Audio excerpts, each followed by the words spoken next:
প্রতিযোগিতা বলতে কিছুই নাই, যেটা আপনার কপালে থাকবে সেটা আপনার জন্য আল্লাহ পাক বরাদ্দ করে রেখেছে। তবে আপনার সর্বোচ্চটা দিয়ে চেষ্টা করতে হবে। দেখুন, এই খেলাটি দেখলে আপনি বুঝবেন কার জেতার কথা আর কে জিতলো।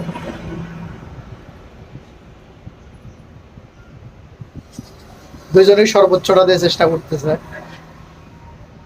দেখতে থাকুন।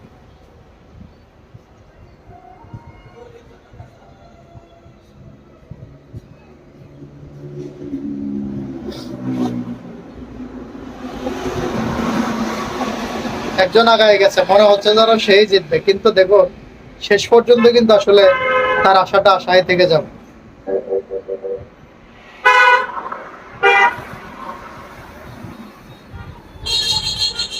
দেখুন আসলে কে জিতার কথা আর কে জিতলো, আসলে এটা ভাবাই যায় না যে আসলে খেলাধুলায় কে জিতবে কে হারবে, এটা একমাত্র আল্লাহ পাক নির্ধারণ করে।